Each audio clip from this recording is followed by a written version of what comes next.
Hello, and welcome to our viewers in Australia, Poland, and around the world.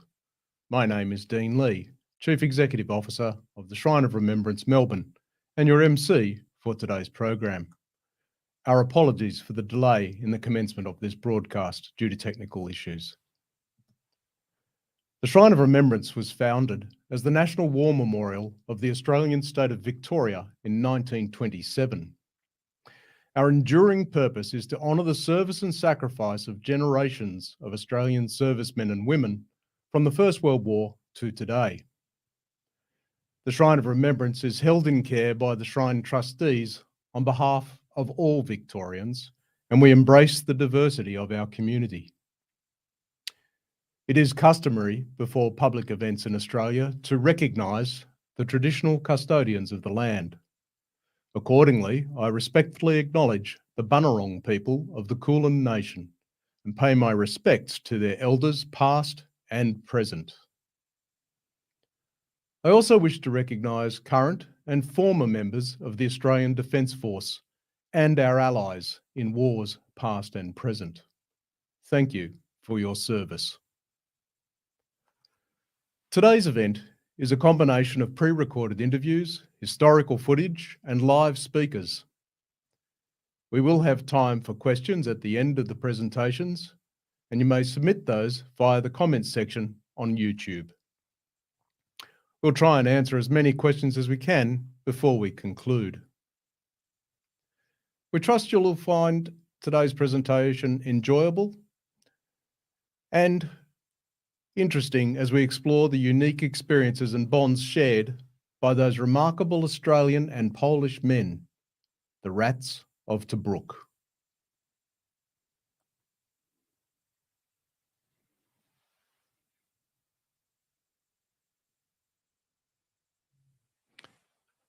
Libya, 1941.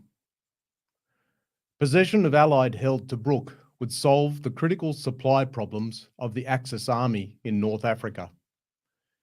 General Erwin Rommel determined to take it.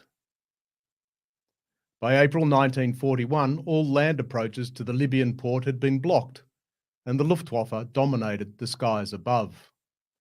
Only the sea lanes remained in Allied control. Garrisoning the town and protecting its precious deep-water harbour were the men of the 9th Australian Infantry Division. Concerted Axis attacks in April and May were successfully repelled, but at great cost. Australian Commander-in-Chief General Thomas Blamey requested the withdrawal of the now exhausted 9th. By October 1941, most of the men had been replaced by the British 70 Division. Serving alongside them were soldiers of another country with a particular grudge against Germany. Formed in Syria in 1940 from exiled Polish troops, the Carpathian Brigade replaced their Australian comrades in the most critical sector of Tobruk's defensive perimeter, the infamous Salient. The Poles would eventually end the lengthy siege, breaking through to the British 8th Army at Acroma on 9 December 1942. In recognition of this feat, the Australians shared their revered title with the Poles. They too became Rats of Tobruk.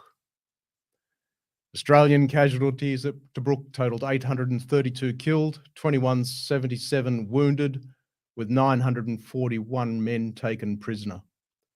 The Carpathian Brigade lost 156 killed, 467 wounded, and 15 missing. Today's event honours these brave men, the bond they forged between two nations, and remembrance of their victory in the homelands of Poland and Australia. We will now receive two pre-recorded messages from Their Excellencies Mr. Lloyd Broderick, Australian Ambassador to Poland, and Mr. Mikhail Kolodziejski, Polish Ambassador to Australia. Lloyd Broderick, Australian Ambassador to Poland, the Czech Republic and Lithuania. I'm privileged to be taking part in this special event organised by the Shrine of Remembrance in Melbourne and the Polish Institute of National Remembrance. I'm in Warsaw at the Tomb of the Unknown Soldier. This is a nationally revered location in Poland where guards stand on duty permanently and where visiting heads of state pay tribute to Poland's war dead. Various proud battle honours are carved into the walls surrounding the tomb. A number of these battle honours are shared with Australia from the Second World War and more recent conflicts. One of the battle honours carved here is Tobruk, where Australian and Polish servicemen fought side by side 80 years ago in 1941. We know that the bonds of mutual respect that were forged in Tobruk lasted for the lifetimes of the soldiers. The Poles and Australians who fought in Tobruk became mates, and when their own homeland fell under communism, many of the Poles found a new and welcoming home in Australia. Australia's General Leslie Morshead was decorated by the Polish government in exile for his leadership of the Tobruk garrison that came to include the famous Polish independent Carpathian Brigade that included a Czech contingent. The siege of Tobruk continues to be an important reference point in the relationship between Australia and Poland. Our joint experiences in Iraq and Afghanistan have built on that. As the Tobruk garrison passes into memory, it's right that we should continue to remember and commemorate our soldiers who fought together with heroism, determination and self-sacrifice, far away from home, against the odds and against aggression and tyranny. I have with me in Poland the medals of my late Uncle Ray, who was originally from Frankston in Victoria and was with the 9th Australian Division. To the end of his life, he was proud to be one of the rats of Tobruk, as they all were, lest we forget.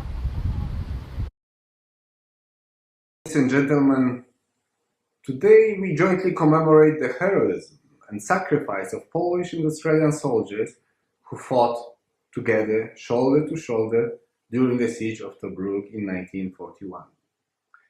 The battle marked a birth of the Polish-Australian brotherhood in arms that continues to develop, strengthen and resonate ever since. We particularly remember the help of Australian airmen during the Warsaw Uprising in 1944, as well as the support of Australian diplomats who took a difficult task of representing Polish interests in the Soviet Union during the Second World War, precisely speaking, between 1943 and 1944. The legacy of the Rats of Tobruk is clearly visible in post-war Polish-Australian relations. After the war, when Poland fell into the Soviet sphere of influence, thanks to the involvement of Australian Rats of Tobruk, 1,500 Polish ex-servicemen found a safe home here in Australia. In the 80s, Australia once again provided shelter to Poles fleeing the communist regime. At the same time, numerous charity activities were organized, including the famous Help Poland Leave campaign under the patronage of then Prime Minister Malcolm Fraser. Poland today tries to reciprocate. During the Black Summer season of 2019-2020, we offered the help of Polish firefighters. Also, over 500,000 of Polish zloty was collected through fundraising in Poland and donated for the reconstruction of Kościuszko National Park. After the recent outbreak of the COVID-19 pandemic, Poland was one of the first, it was the first foreign partner to support Australia with 1 million doses of Pfizer vaccine. Ladies and gentlemen, next year marks the 50th anniversary of diplomatic relations between our two countries. It is an important and symbolic date. However, it doesn't reflect the entirety of much longer and stronger Polish-Australian partnership based on close interpersonal relationship, as evidenced by the example of the Rats of Tobruk and their legacy. To conclude, I would like to thank everyone involved in organizing today's event. In particular, the Shrine of Remembrance in Melbourne, the Institute of National Remembrance in Poland, as well as Polish and Australian veterans.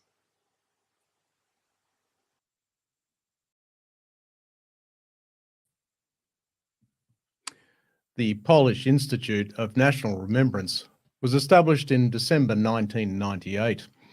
Its mission includes principles to research and popularise the modern history of Poland, including the preservation of remembrance, about the enormity of the numbers of victims, losses and damages suffered by the Polish nation during the Second World War and after it ended. We will now watch a pre-recorded address from the President of the Polish Institute of National Remembrance, Karol Nawrocki.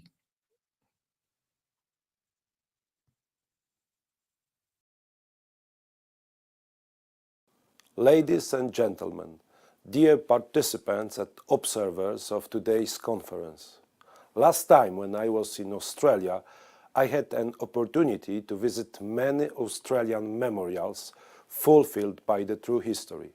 80 years ago, Poles, together with soldiers of other nationalities, took part in the defense of Tobruk, which was the first British stronghold successfully defended during World War II and one of the first defeats of the Axis forces.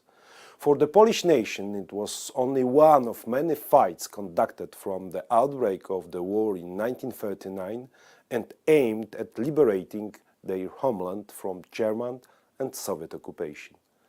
The military effort of the Polish state, both in exile and in occupied Poland, was coordinated by the supreme authorities of the Republic of Poland in exile, stationed in France and later in Great Britain. It included such successful military interventions as the capture of the Norwegian Narvik in May 1940, the Battle of Britain with the legendary 303 Squadron, or the conquest of the Monte Cassino Hill and Monastery on 18th May 1944. The Institute of National Remembrance, which is co-organizing today's conference, commemorates these glorious deeds and the dramatic experiences of Poles during the greatest war in the history of mankind. The IPN's Historical Research Office conducts research on the 20th century history of Poland with particular emphasis of the history of World War II. It also deals with the period of enforced communist rule, which constituted one of the most significant consequences of this cruel war for both Poland and Europe. The other tasks of the Institute include historical education as well as the search for and commemoration of forgotten heroes. The IPN is also an extensive archive and a prosecutorial office investigating crimes against humanity and the Polish nation. The Institute of National Remembrance has therefore become the most important historical institution of the Polish state, documenting the 20th century struggle of the Polish nation for freedom and dignity. Tobruk is well known in Poland. A record of the heroic defense of the city and the participation of Polish soldiers has become deeply engraved in collective consciousness through numerous eyewitness accounts, publications, and films on the subject. The awareness that somewhere far away Polish soldiers are bravely fighting against the German occupier and that they are prevailing was of great importance for the morale of Poles remaining in occupied Poland. Also today, we are proud of the Polish soldiers who were faced with the most difficult task and still persevered. This battle, if overshadowed by other events of World War II, remains one of its milestones, as it played a significant role in stopping German expansion in North Africa and the Middle East. I am all the more glad that today's conference will remind the Polish, Australian, and international public opinion that the fate of that cruel war was also decided on the sands of the Libyan desert in North Africa. Thank you very much for your attention. Before we introduce our first live speaker, it's appropriate that we hear from an Australian veteran who was present at Tobruk 80 years ago, Mr. Don Simpson, one of the few surviving members of the Australian Rats of Tobruk. Well, one of the chaps that volunteered to go overseas, and my name is Don Simpson. Finally they took us up to Tobruk. They took us there at night time, of course, bombing at the, so they had to do any embarkation or any stores or anything of that nature at night time. We landed, they took us up on destroyers, and we moved in. It was just a village, really. It was nothing there, no civilians at all. We had air raids every day, really, and they were sending planes over all the time, and we had to keep under cover, as it were, to shield from blasts and that sort of thing. Oh, the ground was very stony, and it was very difficult to dig a hole or a trench to get into for cover, but you just had to do best you could with sandbags and things like that. And finally, of course, we got to the stage where we had to go into the salient, which was the part where the Germans had entered our line, as it were, and occupied several of our positions. And they were in a position where they were overlooking us, and we had to move around at night time because they had the drop on us, as it were. We were within 300 or 400 yards of the enemy at various times, and it's a bit difficult to describe in any ways, because you don't know just which direction it's coming from for a start, and then you have to get down as close as you can to ground level, as it were, to obviate any unnecessary casualties. But you just try and think about the things that you've got and what they mean to you and that sort of thing.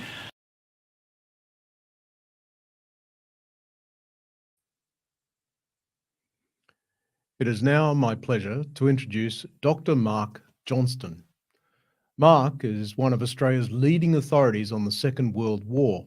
He is the author of more than 10 books, including The Magnificent Ninth, an illustrated history of the 9th Division from 1940 to 46, and An Australian Band of Brothers, which concerns Don Company of the 243rd Battalion.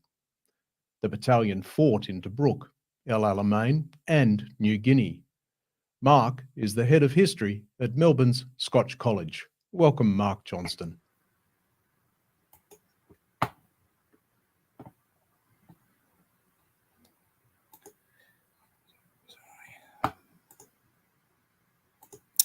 Thanks, Dean. Hello, I'm going to explain why Australians and Poles came to Tobruk in 1941, what they did to prevent Axis forces from capturing that fortress, and how the Australians regarded the Polish soldiers they met there. Great Britain and Australia entered World War II on the 3rd of September 1939, 2 days after Germany invaded Poland. Australia promised a special force of 20,000 volunteers, the 2nd Australian Imperial Force, to go to Europe and contribute to the war. This force was based around the 6th Infantry Division, so called because before the war, Australia already had 5 divisions dedicated to the defence of Australia. The 6th Division was sent to the Middle East in 1940 and was training there when in June, France fell to the Germans. The fall of France was a turning point in recruitment for the Australian Imperial Force. Enough volunteers came forward to form 3 more divisions, the 7th, 8th and 9th, and it would be the last of these, the 9th, that would in 1941 provide the core of the force that defended Tobruk alongside the Poles. After the fall of France, there followed the Battle of Britain, where British pilots, alongside those from many other Allied nations, including Poland, prevented a German invasion. But while Britain was safe from invasion after the Battle of Britain, it could not yet invade continental Europe in order to liberate the countries now occupied by Germany. The one place it could fight Germany and its new ally Italy on land was North Africa. The Italian dictator, Mussolini, planned to use his base in Libya to advance east into Egypt and seize the Suez Canal, a lifeline for the British Empire. However, Mussolini's invasion of Egypt in December 1940 was defeated at Sidi Barrani. The 6th Australian Division joined the British Western Desert Force and in January 1941 entered Libya and pushed the Italians out of their fortress at Bardia. The Australian and British forces then advanced to and captured another Italian fortress, Tobruk. In the 2 battles of Bardia and Tobruk in January 1941, the Australians took more than 60,000 prisoners. Their 6th Division comprised fewer than 20,000 men. In February, the Australians entered the major city of Benghazi. They'd advanced nearly 600 kilometres in a month. They were close to conquering all of Libya, but their advance was halted and they were sent to Greece, where German invasion seemed imminent. The 6th Division was replaced in Libya by the inexperienced and poorly equipped 9th Division. In the meantime, Hitler sent a superb German force, the Afrika Korps, to Libya to prevent it from falling into Allied hands. Hitler gave charge of this force to General Erwin Rommel, who would soon prove to be one of the war's best commanders. Rather than merely help the Italians to defend their last base in Libya, Rommel attacked and forced the British back to the Egyptian border. The one base in Libya that the British retained was Tobruk, which Rommel's forces surrounded on the 11th of April. Its Italian-built defences were manned initially by 15,000 Australian infantry, most of the 9th Division and part of the 7th, while 8,000 British troops provided most artillerymen and other troops. At least 3 times as many Axis troops surrounded Tobruk, and an 8-month siege began. The defenders had no aircraft to protect them against the more than 3,500 enemy aircraft that flew overhead during the siege. The Germans tried their usual blitzkrieg tactics, but the defenders defeated them. Tanks or panzers were allowed to pass through the defences to be destroyed by big British guns further back, while the Australian infantry defeated the accompanying German infantry. German radio taunted the men in Tobruk as being trapped like rats, but the defenders took rats of Tobruk as a badge of honour. This is a mock coat of arms drawn up by one Australian unit showing their trials like bombing and digging and their wishes like beer, which of course they couldn't have. The only way of moving supplies in and troops in and out of Tobruk was by sea, including by Australian warships. The Tobruk garrison was commanded by Australian General Leslie Morshead, pictured in the centre there, who was knighted for his efforts. He was an aggressive commander based largely on his experiences in World War I. Insisting that the defenders besiege the besiegers, he sent out many reconnaissance and fighting patrols, especially at night. An unusual feature of the siege was the bush artillery, which comprised Australians using faulty artillery pieces left behind by the Italians. Their bravery and initiative impressed even British professional artillerymen. An English officer in Tobruk wrote that, quote, "The Australians regarded themselves as the best fighters in the world. They were," unquote. Many others thought the Australians were mad but wonderful fighters. The spirit of the Rats of Tobruk was never broken, but the commander of the Australian Imperial Force, General Blamey, became increasingly worried about the effect of the siege on the garrison's physical and mental health. In July 1941, he asked that the Australians be relieved, and the Australian government supported him. In August, the Polish Brigade relieved the Australian 18th Brigade. There was then a disagreement between the British and Australian governments about relieving any more Australian troops, but they were relieved between August and October. It was in that period, August to October, that thousands of Australian troops met the Polish troops. Let's look at how Australians reacted to the Poles. Well, as you can imagine, after 4 months of living in terrible conditions, the Australians welcomed anyone who was going to take their place. Some Australians had already met Poles on leave before the siege and got on well with them. And here you can see a photograph of Australian and Polish soldiers on leave in Egypt in March 1941. The Australians had invited the Poles to visit their camp. Private Bob Anson, an Australian in Tobruk, his first impression of the advance party of Poles he saw there was that they were smart looking, of medium height and stockily built. Another Australian, Sergeant Seth Greenwood, from the same battalion, had 3 Poles arrive in his post. They were big, with harsh guttural voices, decent chaps though, he said. By the next day, he considered them bonza blokes, a high tribute for Australians, although the language barrier was so difficult they were resorting to speaking Arabic together. Private Alan Jones's initial impression when a group of Poles approached his platoon post at about the same time was of their formality. They saluted everyone, including privates, and pretended not to notice that the Australian's platoon commander, a sergeant, was in bare feet. Many noted their courtesy, although one Australian writing home, Private Charles Keyes, told his sister of an occasion when the language barrier led to some unintended rudeness. Keyes' section was sitting with 2 Poles when someone from another section fired a shot. One of Keyes' mates said, "Cut it out, you beep beep." You can add the words in there, I'm sure. One of the Poles copied this exactly, and next morning the Australians were amused to hear him teaching the same expression, "you beep beep," to his cobber. Then when the section cook brought them their tea, the Pole politely said, "Thank you, you beep beep." The Australians misinterpreted the Poles at times too. For example, when Polish artillerymen arrived at the 2nd 23rd Battalion, the Australian commanding officer was reportedly worried for several days because the Poles' gesticulations and behaviour on the telephone suggested they were constantly arguing. However, it soon emerged that they were only transmitting fire orders. A strong friendship soon grew up between this battalion and the Poles. The 2nd 23rd Battalion history calls the Poles cultured men with a fine racial character.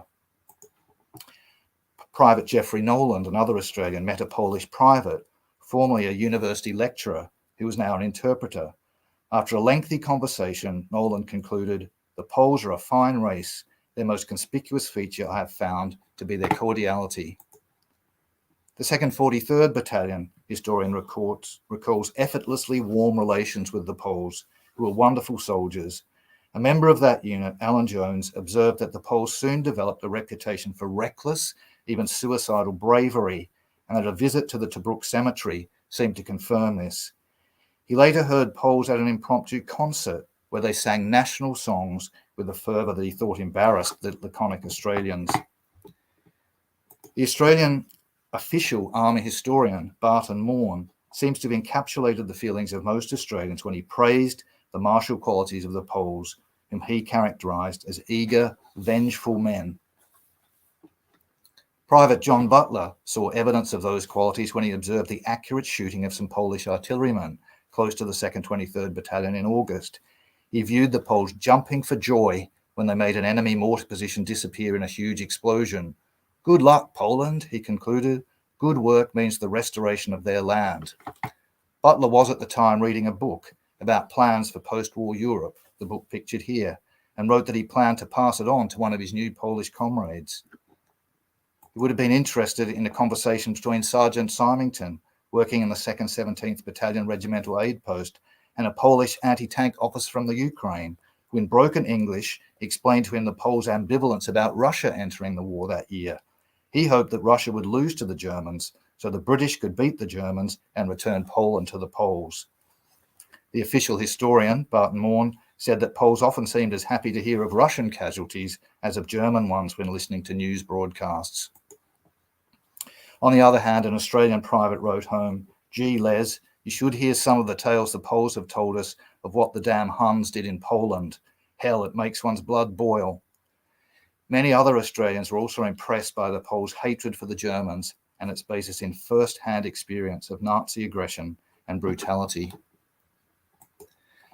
One of Australia's most famous fighting soldiers of World War II was this man, Tom Diver Derrick, who by 1944 had won the two highest available decorations for bravery, the Victoria Cross and the Distinguished Conduct Medal. Before he became famous, he served at Tobruk, where he kept a diary. He was a gregarious man, and he too befriended Polish soldiers.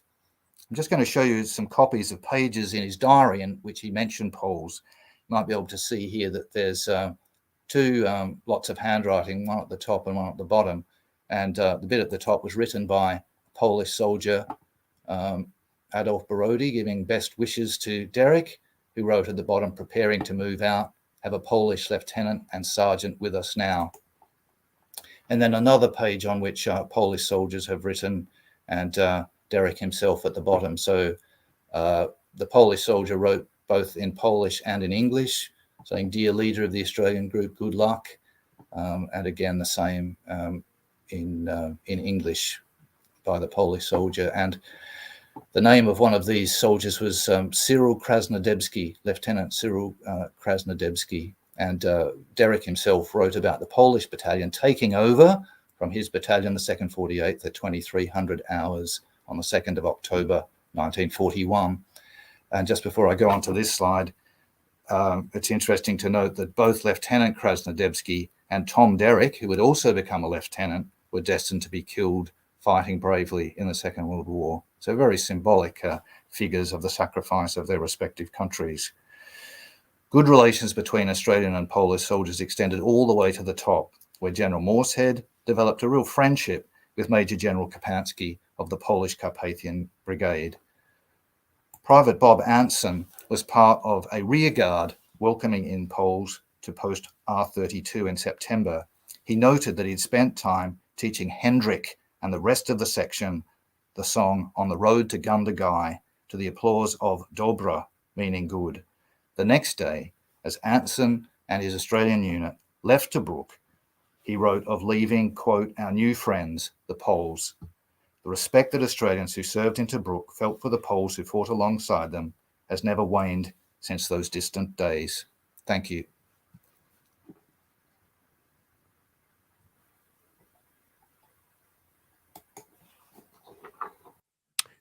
Our thanks to you, Mark, for your presentation. Much appreciated. And as we noted in our introduction, there'll be an opportunity to ask questions at the end of the presentations today. I'd now like to welcome Professor Marek Wierzbicki. Marek is a Polish historian and political scientist, full professor and lecturer at the Catholic University of Lublin.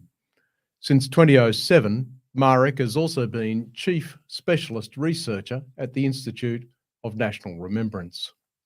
His research interests include relations between the authorities and society in communist Poland, ethnic relations under the Soviet occupation of Poland and Eastern Europe from 1939 to 1941, the history of Polish political immigration after 1945, including wartime, military and civilian exiles, the social history of the 20th and 21st centuries, and the role and mentality of youth in both Eastern communist and Western capitalist Europe during the Cold War.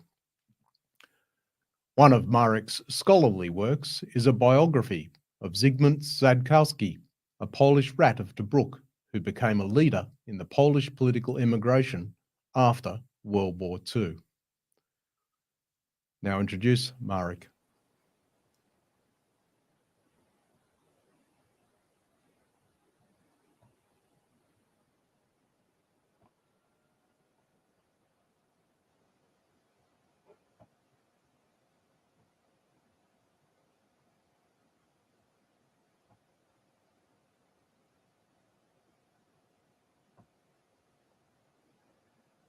First of all, I would like to thank the organizers of today's conference for inviting me to take part in this commemoration event. To make my paper a bit more interesting, I have chosen a microhistorical and everyday life perspectives through which we may see the Tobruk battle as the acts of Tobruk's personal and collective experience. It is obvious, as one cannot describe it exclusively through the prism of historical documents from that epoch. Therefore, I have selected one of the soldiers, the Polish soldiers, whose name was Zygmunt Szatkowski, who may become a representative of all the community of the Carpathian Brigade, since during the fight for Tobruk, he was leading a diary in which he described his memories, impressions, and reflections. This allows us to somehow get inside this battle and find out what its realities were. Let us try then to watch great military efforts through the prism of one Tobruk soldier's biography. On June the 4th, 1940, the ship with Zygmunt Szatkowski called at the port of Beirut, the capital of Lebanon. Several hundred other Poles traveled with him. They were volunteers for the Polish army who traveled thousands of kilometers to fight again against the Germans and their allies. Immediately after disembarking, Szatkowski and his companions marched to the camp of the Carpathian Brigade. Its commander was General Stanisław Kopański. At that time, the ranks of the Polish brigade grew. New subunits were formed, but the proverbial black clouds were also gathering on the horizon. After the defeat and capitulation of France, the position of the French army of the Levant in Syria towards the Polish ally was questioned. When the French announced their layoff and demanded the Poles' capitulation, on June the 22nd, 1940, the Poles started moving from French-controlled Syria to Palestine to continue fighting together with the British.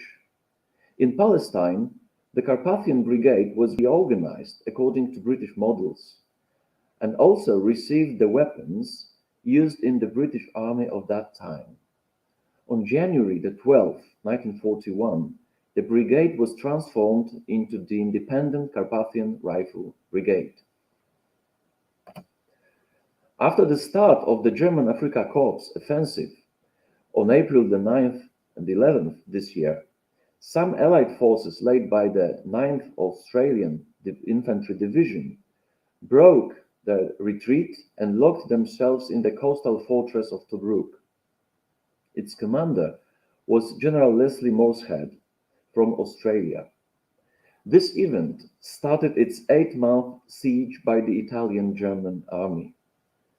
After a few months, the Australians categorically demanded the release of the troops, which was done in August 1941.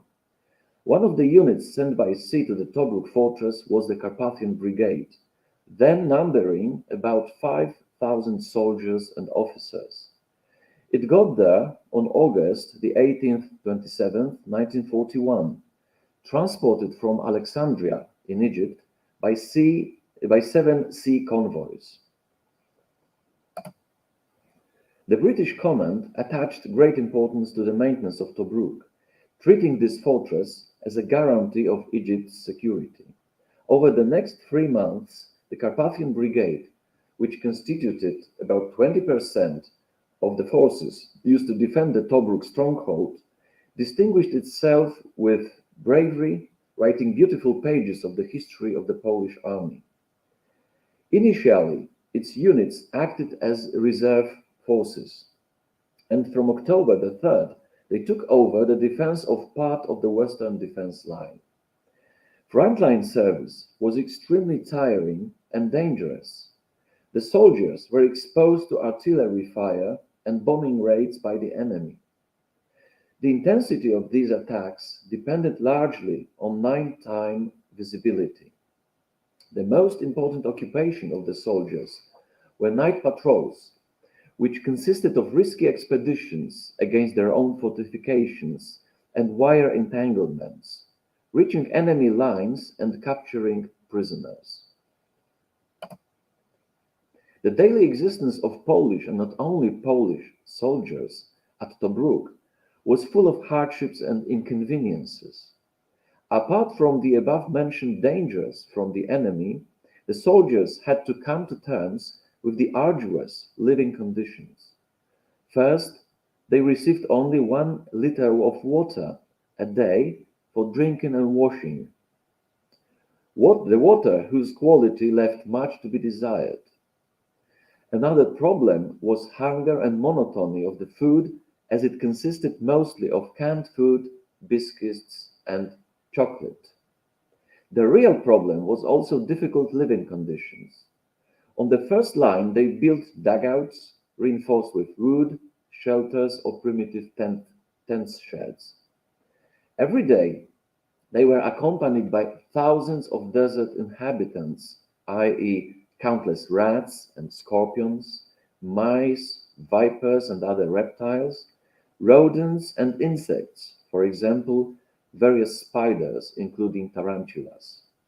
The real plague was impossible to kill fleas and countless flies that got into the eyes, mouth, and ears.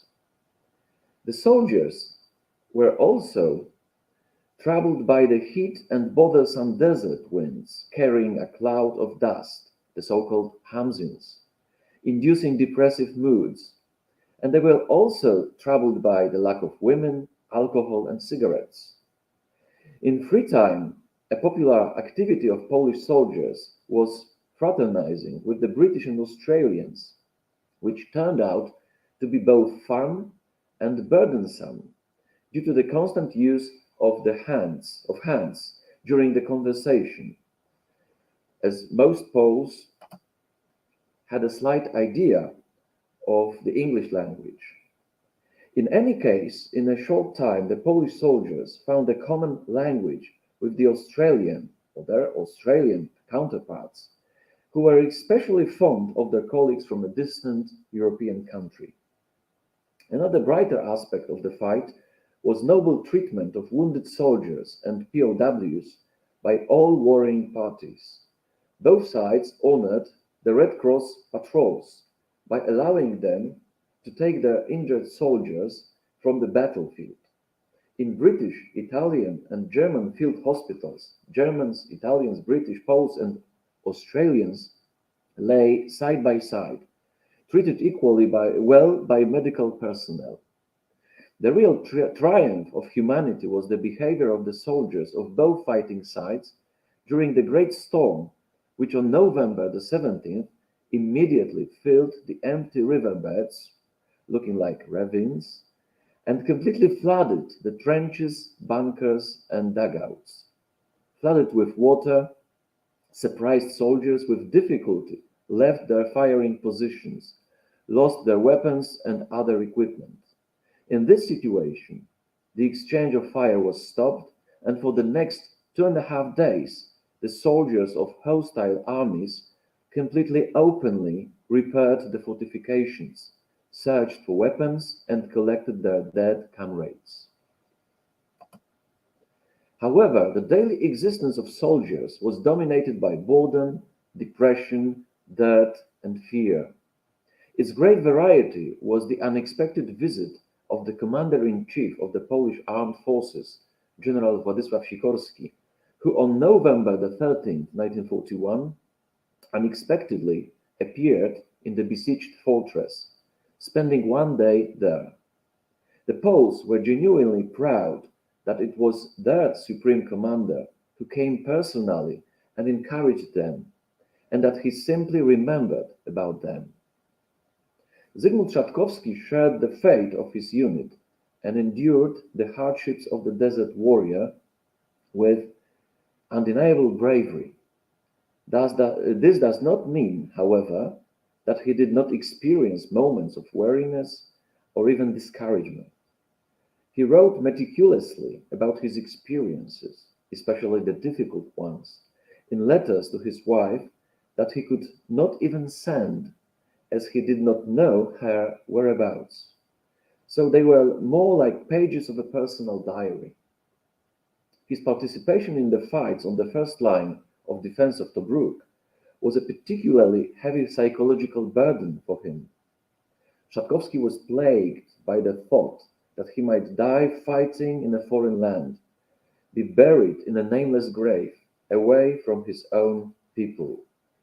That was why, on his arrival in Tobruk, he wrote a letter to his wife, which was the truest will of a man facing death. Luckily for him and his colleagues, at the end of November 1941, the siege of Tobruk was completed and its blockade was broken. The Carpathian Brigade was then the only unit defending Tobruk to be engaged in pursuit fights with the retreating Italian and German troops. After that, the brigade's combat trail was slowly coming to an end.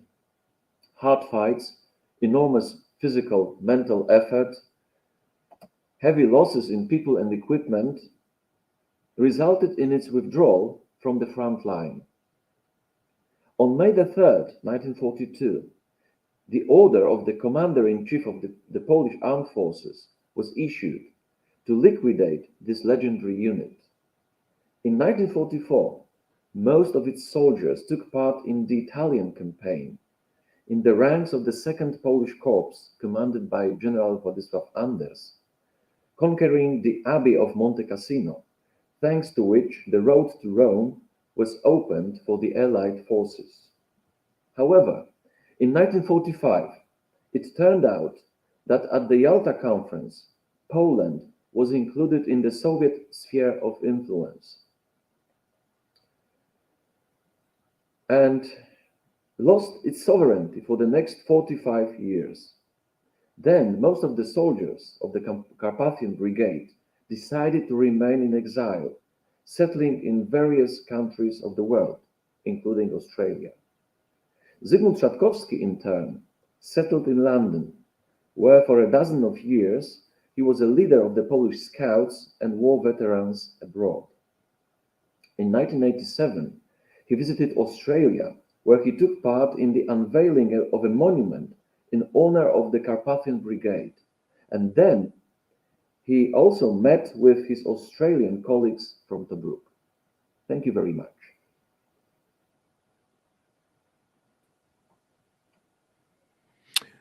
Thank you very much, Marek, for your presentation. And again, there will be opportunities for questions at the end, if you'd care to put those through on the Messenger app.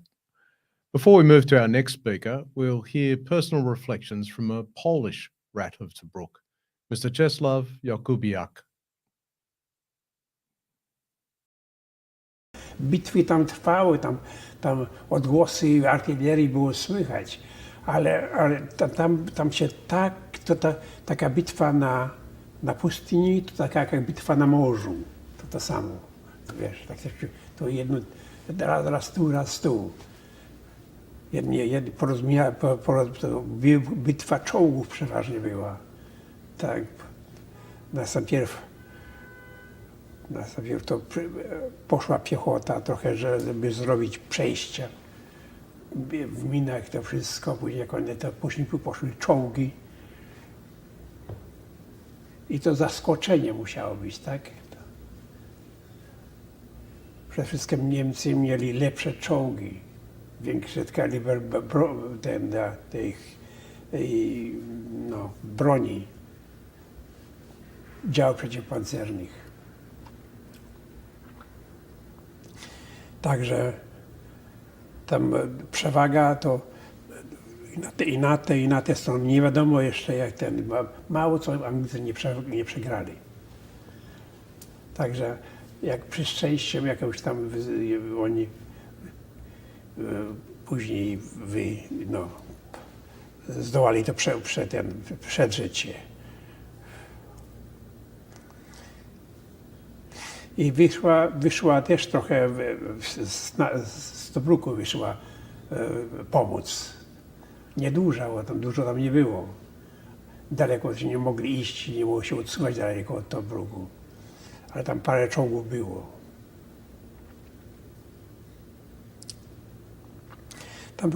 Tam najwięcej było artylerii, obstawione było artylerią u nas. Największą odgrywa artyleria zatrzymanie ofensywy czy czegoś. Czyli jak wyglądał ostatni dzień pana w Tobruku? Ostatni dzień to oczekiwanie, kiedy nareszcie Anglicy przełamią niemiecką ofensywę.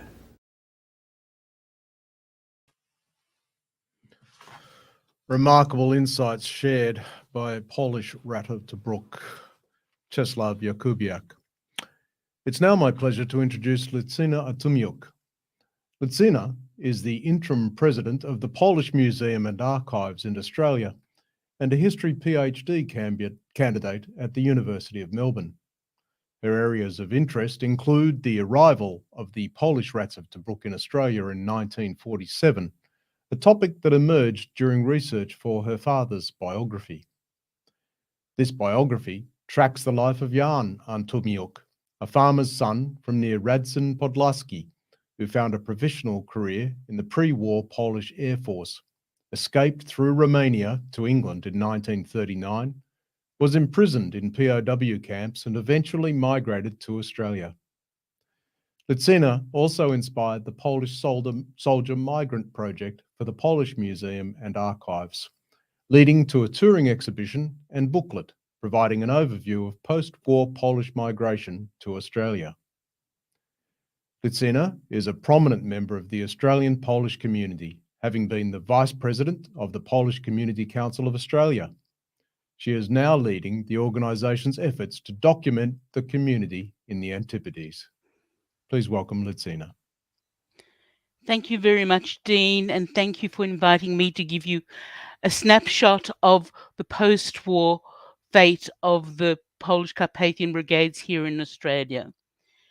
Mateship is a term which is used frequently in Australia when referring to the Australian military. This mateship or friendship between the Poles and the Australians established in North Africa impacted directly on the lives of 1,500 military men, surplus heroes, Poles, who eventually came to Australia. How this relationship was practically implemented after the war has been unfortunately forgotten by Australian veterans groups and their descendants, but has been remembered very much by the descendants of the Polish military themselves. So my research for my PhD is to focus on the 1,500 Polish displaced military located in the UK after the war. They were accepted as migrants in an agreement between Australia and the UK in the period 47-48, and how it all started between individual relationships, mateship as we call it, between Polish and Australian soldiers, which started.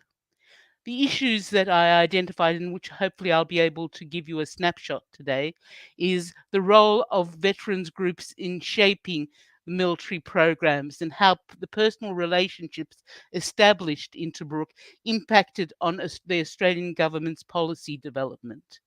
How the Australian government presented the relationship between the Australians and the Poles in shaping public opinion towards non-British migration, and how the Polish soldier migrants were utilised to promote the new concept of Australian citizenship, which was developed with the new legislation in 1948.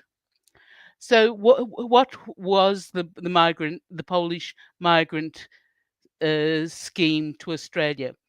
It was 5 transports of Polish soldiers totaling 1,500. The first one was on the 22nd of September 1947 and consisted only and totally of the Carpathian Brigade, the Rats of Tobruk.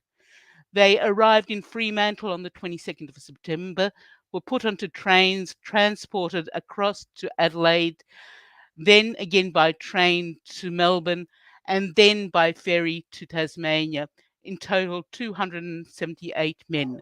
They were all meant to go to work on the Hydroelectric Commission in Tasmania. On the 9th of September was the second transport, and they took a similar route from Western Australia to Tasmania, totaling 168 men. But this time, instead of just the rats of Tobruk, they had included and expanded the migration program to include airmen and other Polish services. In 1948, in August, again the Asturias came with 51 men to work for the shale mine industries in New South Wales. And then in November 1948, a mixture of Army and Air Force arrived to work within Western Australia, totaling 95 men. The largest transport was the Stratnaver, totaling 900 men that arrived in Hobart at the beginning of August 1948, with 350 men to work in Tasmania. The remainder were sent to Sydney, and from Sydney were spread around to different parts of Australia, including South Australia, Victoria, Queensland, and also Manus Island. So what was the eligibility and the conditions of migration under this scheme? Well, these men had to be 45 years and under.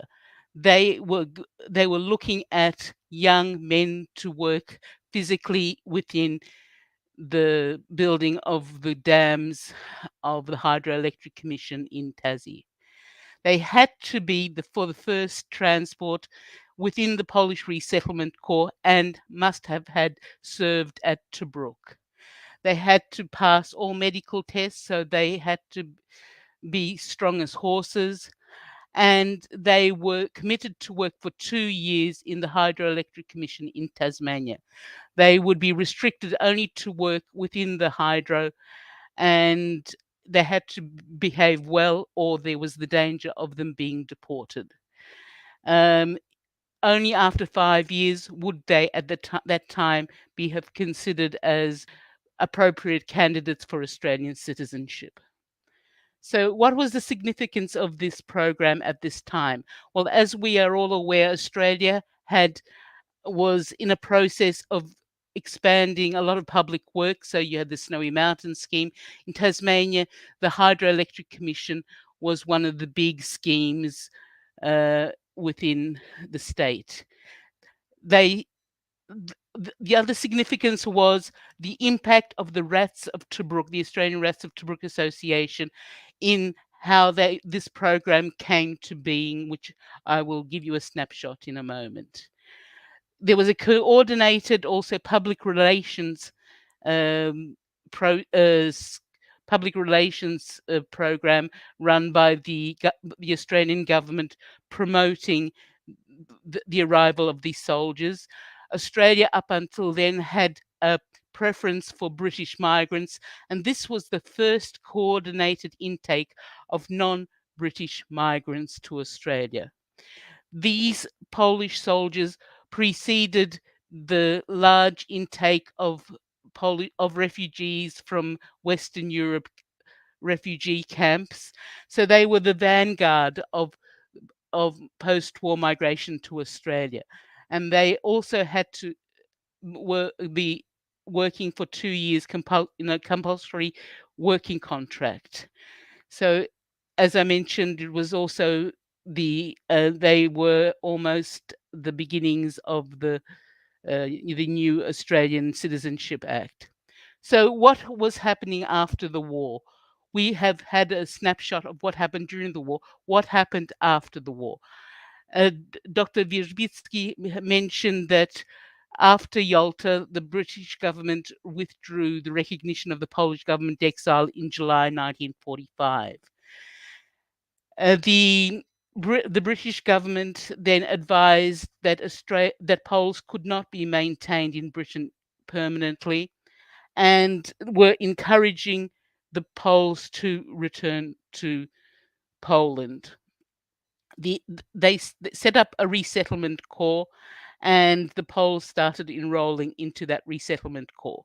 At the same time, there was a very, very strong anti-Polish campaign led by unions and other elements of British society, and the Poles felt negativity that they weren't wanted in Britain. So what was the situation? The situation was there was about 210 men and women in the Polish armed forces in the Polish resettlement corps. And the options were: 1, either settle in Britain; 2, migrate to a Commonwealth or other foreign country; or 3, return to Poland. And that was the preferred option for the British government. So the Poles had a dilemma: to return or not to return. Many did not want to return because their homes or territories which had been part of their homes were now part of the Soviet Union. However, 105, 50% of the military did eventually return to Poland. Still, 105,000 remained in Britain looking for another place to go. So the Brits started asking their countries that were part of the Dominion to help them, to accept them. And on the 5th of May 1946, there was a meeting in Downing Street with the representatives of Canada, Australia, New Zealand, and South Africa and India. The only country that was willing to put up their hand and say that they would take Polish soldiers was Canada. Canada had lost a labour in the form of German prisoners of war and were needing men to work in the sugar beet fields of Ontario. So in total, they took about 4,500 men, already recruiting the men while they were in Italy. And the first transports of Polish soldiers arrived in Canada, in Halifax, on Polish Independence Day on the 11th of November 1946. They were the vanguard of Canadian post-war migration.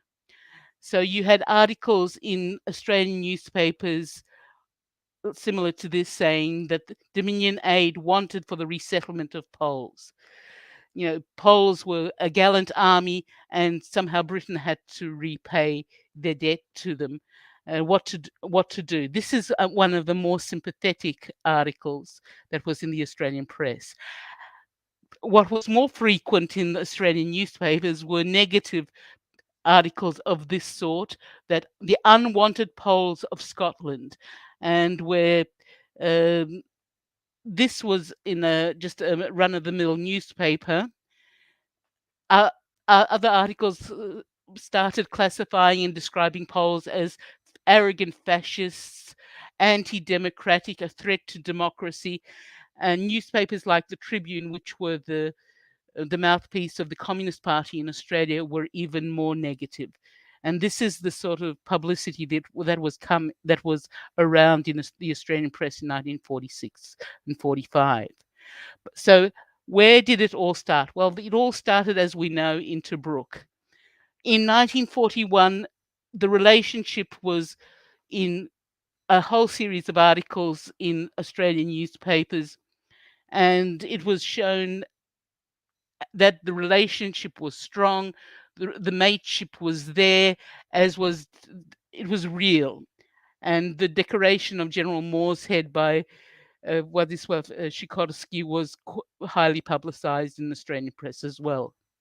So the comradeship was presented in a very positive light in 1941, but by 1945 and 46, the press was quite negative. What happened in 1944-47?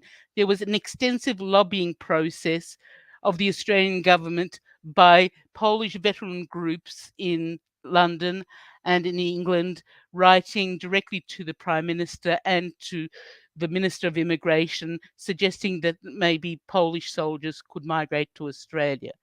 The Rats of Tobruk associations, the branches around Australians, had maintained contact, correspondence, and links with their counterparts, and started their own campaign lobbying the Prime Minister, the Premier, and also premiers of different states, as well as the different politicians. British politicians started contacting Australian diplomats and also started suggesting that maybe the Australian government should take the Polish soldiers. Newspaper articles started coming up like this, saying, this is still in 1945, where there is a suggestion that the Rats of Tobruk associations would be able to take Polish members, and that it would be fantastic for them to come to Australia. In 1946, the Rats of Tobruk Association actually sponsored a widow of a Polish rat.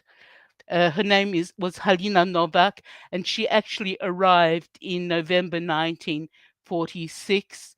And she is described as being a charming brunette with an engaging personality, and she speaks excellent English. So again, the Rats of Tobruk Association took it upon themselves to actually sponsor a family member of one of the Polish Rats of Tobruk.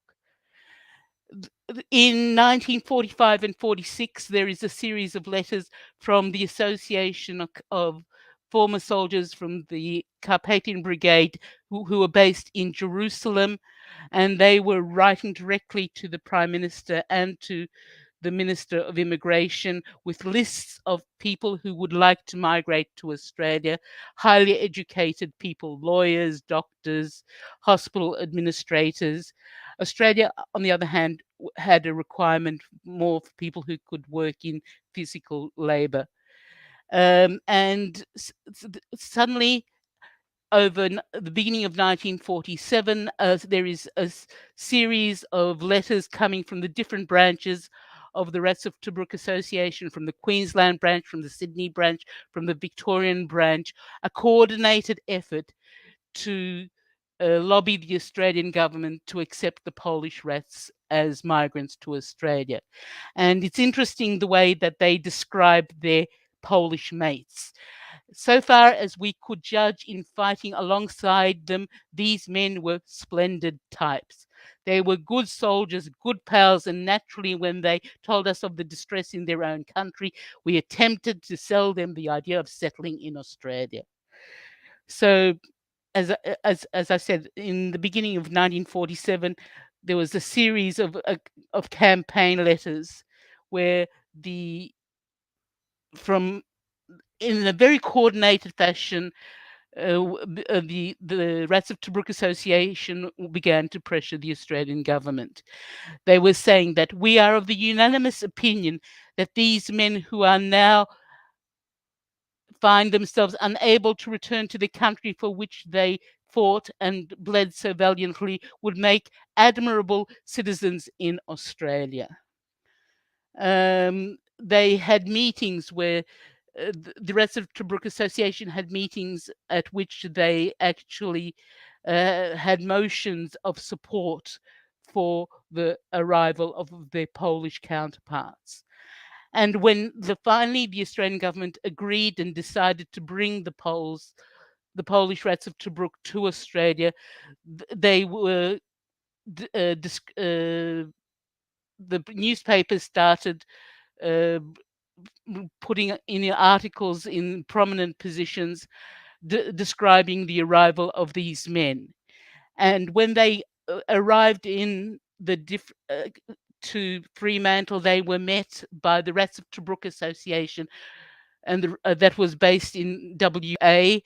When they then arrived by train to Adelaide, they were greeted by the Rats of Tobruk Association in South Australia, and then later in Melbourne as well. However, please note that not all of the Australian Rats were in agreement, were supportive of the arrival of Polish soldiers. A lot of them were still preferred to have the preference for British migrants to come to Australia. Yet they were talking about 3,000 Polish Rats of Tobruk coming to Australia. Eventually, it was only 10% of that number that actually came to settle to Australia. When they came to Adelaide, as I said, that they were met by the Australian Rats and welcomed them in a lovely fashion. There were human interest stories that were in the press, for instance, of the Crossman family whose son had died during the war, but had developed a friendship in Tobruk with Henrik Papjur, and who Henrik corresponded with the Crossmans and became an adopted son. From what I understand, eventually Henrik Papjur did eventually settle in South Australia and maintain contact with his adopted family. The press started promoting and presenting the soldiers as perfect new Australian candidates. So when they arrived in Fremantle, they were taken to the beach and shown sitting on the beach like the typical average Aussie. Then they were taken to a nightclub in the evening, and again there was pictures of them engaging with young Australian ladies. This is an interesting concept. The friendship suddenly, this mateship suddenly managed to overcome the whole barrier of nationality. These men are not Poles, said the Rats of Tobruk in Melbourne. These men are our brothers. So it's something which overcame this notion that mateship only referred to fellow Australians. This is another image of where these men were presented as suitable candidates as Australian citizens. The description is very intriguing. Dominic looks like an Australian. He's tall, 6'1", fair with long dimpled jaw, blue eyes, and a straight thin nose. He's 24, but looks 10 years older. And so Dominic and Teddy are presented as future brilliant Australian citizen candidates. Then there are serendipitous meetings of Polish Rats with Australian Rats. For instance, Major Arthur Kempton in Launceston bumped into Colonel Ronchevsky, who he handed over command at Tobruk. Another similar situation happened in Adelaide, where a Pole and an Australian who had fought alongside each other met at the railway station. And at every stage of their journey across Australia, the press was presenting these Polish workers, these Polish soldiers. They were welcomed, and within a couple of weeks of having arrived in Tasmania, the Polish Rats of Tobruk established a branch of the Rats of Tobruk Association in the Hydroelectric Commission camps, and this is them marching at Anzac Day the following year. For those who are not familiar, this is where the camps of the Hydroelectric Commission were in the middle of Tasmania. And that is where by 1949, 25% of the hydro workforce were Polish. And this is the sort of lifestyle that they had. This is, if I'm not mistaken, Butler's Gorge. And they were very primitive, very basic, austere types of lifestyles. From what I understand, the British migrants that had come previously arrived to work on the hydro, got off the buses, looked at the conditions, and got back on the buses and returned back to Hobart. The Poles, on the other hand, had lived in austere conditions, not only in Tobruk, but also throughout the war, and some of them had been in the military prior to the war. So life in these sorts of conditions was not anything surprising, and they managed it. This is what the typical single men's hut looked like, and this is what the sort of lifestyle that they had.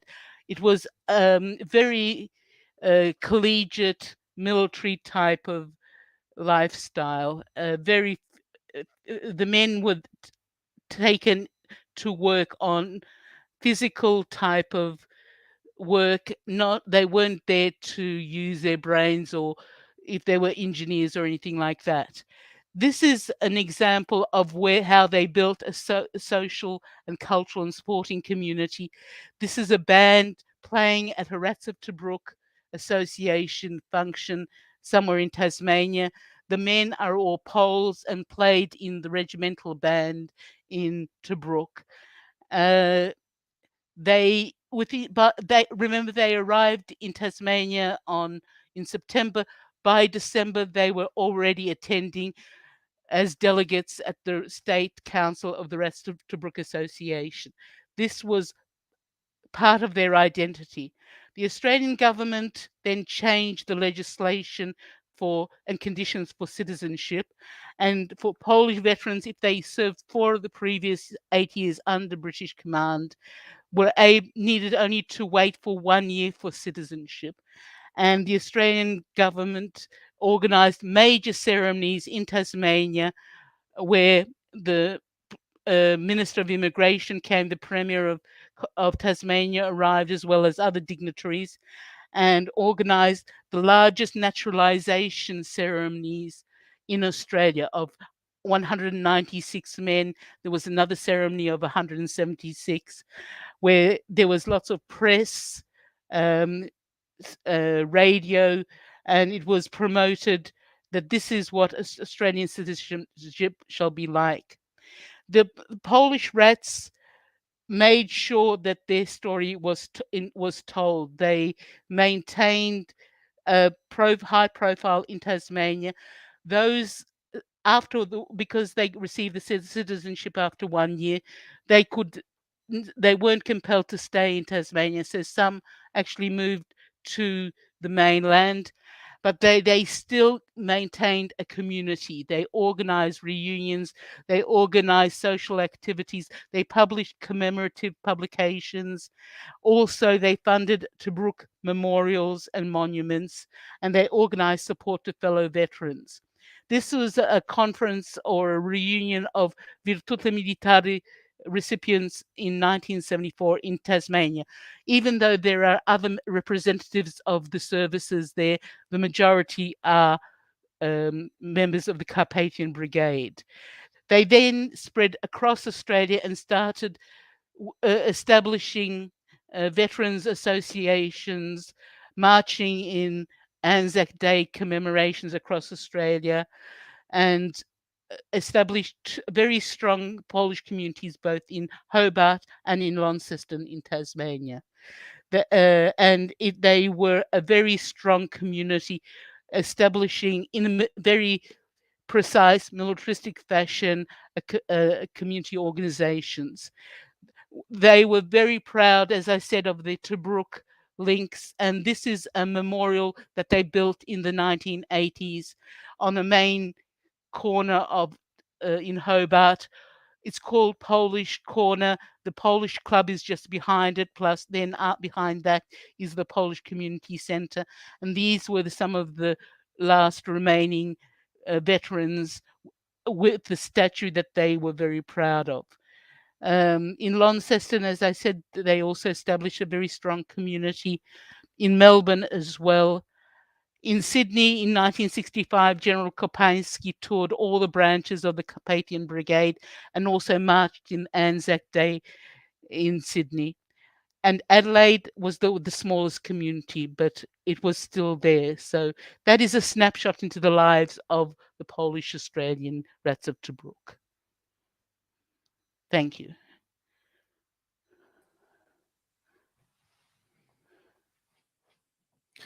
Thank you, Lucyna. A terrific presentation, greatly appreciated. Throughout today's presentation, we've been receiving questions, and whilst we won't be able to take all of them, we've managed to compile some which I'll now address to our individual speakers.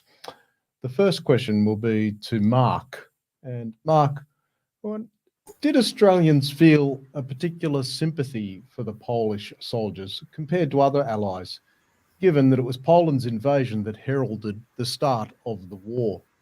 Or was their mutual affection due more to personal regard for one another's fighting qualities? I think, Dan, it was a bit of both, and you heard some of that in my presentation. There were some soldiers who were clearly well-read and interested in Poland's situation, although it was the fall of France that had led many of them to join. I think, though most Australian soldiers in the AIF were not especially political in their interests, they did go there out of a sense of duty. Many of them enlisted for that reason, but many of them went for other reasons, and adventure was part of it. And to the degree they were political, it was about helping out Britain rather than Poland. But at the same time, we've heard so much testimony tonight, it's absolutely apparent that Australian soldiers did have a lot of affection for the Poles. And as we heard in some of the examples I gave, when they heard from the Poles about what the Poles had to deal with, they felt very sympathetic to them. It was the same with British soldiers they met who talked about being in Britain during the Blitz. It made many Australians very sympathetic, even more sympathetic to the British than they had been before. It's worth noting too that when the Russians joined the war, the Australians were sympathetic to them as well. Thank you very much for that, Mark. I think it's quite clear that shared risk, if you like, does help to forge very strong connections and relationships that endure for extensive periods. I'd now like to put a question to Marek. Marek, how were the Poles able to provide reinforcements for the Carpathian Brigade once the formerly neutral countries like Hungary, Romania and Bulgaria joined the Axis, blocking the route of the Polish exiles?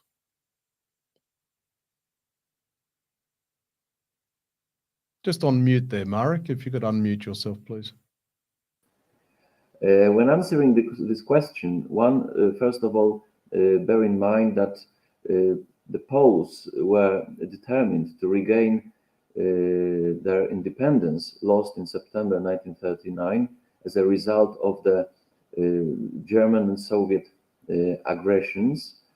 And just after the end of the warfare in the Polish lands, thousands of former Polish soldiers were interned in Hungary and Romania in POWs camps, and they were escaping from them in thousands, even not hundreds, but thousands. And they were also accompanied by former Polish soldiers, POWs, who were kept in German POW camps in Germany. And they were also accompanied by thousands of young people from the occupied territories of Poland who are ready to join the fight against the occupiers in the West and in the Middle East. They knew that the Polish government in exile was formed in September 1939 with General Władysław Sikorski as prime minister, and also the Polish armed forces were being created abroad in France and then in Great Britain, but also in the Middle East. So thousands of those young men, soldiers and officers, or people who had not made any military service, they decided to cross several Central European countries whose governments were not too sympathetic towards Poles and Poland, and they illegally crossed several borders to get to the Balkan Peninsula's ports in order to take ships to Lebanon, and then they traveled to Syria, where the Polish brigade was formed. So hundreds or even thousands of them died when crossing this part of Europe, but their determination was extremely strong because they knew they were fighting for the independence of Poland, but also for their own personal freedom, the freedom of theirs and their families. Thank you very much, Marek. Clearly, independence and freedom, major motivators for our actions. I would put a question now to Lucyna. Lucyna, in helping the Polish Rats, it seemed the Australians were very comfortable supporting them, but less so in helping other Polish refugees. And this must have been quite galling for many Polish migrants who'd suffered during the war and had to remain under Soviet occupation and were unable to come to Australia. How were those tensions and emotions sort of managed, if you can provide an insight? Well, the migration program was expanded by the December transport to other services. So the airmen were quite a large number of them came on the Asturias and the Stratnaver. When the Stratnaver had arrived in Sydney in August 1948, they were warmly welcomed by the Air Force Association, the Australian Air Force Association, who quickly began to recruit Polish airmen as members as well. So the other services, I think, accepted the Rats of Tobruk as being the vanguard that opened the gate and then allowed them. The Polish diaspora organizations were very politically established, anti-communist, and that was right up until the 1989, 1990. And the refugees that were somewhat disappointed in that a lot of Australians did not understand the realities of life under the Soviets or under the Germans, and it was a constant battle to explain and educate the Australian community about their experiences. So yes, it was a tension within how the Australians accepted the Poles and the Polish migrants. Thank you very much for that response, Lucyna. I appreciate your insights. In today's presentation, we've reflected upon historic events in the Second World War that tied the people of two nations from opposite points on the globe for generations. We've considered the curiosities of the human spirit and the enduring relationships forged in the crucible of war, known only to those who stand and fight together, side by side. I'd like to thank our panellists this evening, Dr. Mark Johnston, Professor Marek Wierzbicki, Lucyna Artymiuk, and also I'd like to give recognition to Shrine friend, Andrew Balzac. Andrew acted as an intermediary, assisting us in this project. And to all of you who have joined us today, I thank you for your interest and your participation. And finally, of course, our enduring thanks must be to the Rats of Tobruk, both Polish and Australian, for their service and their sacrifices in the defence of our freedoms, lest we forget. Thank you for joining us this evening.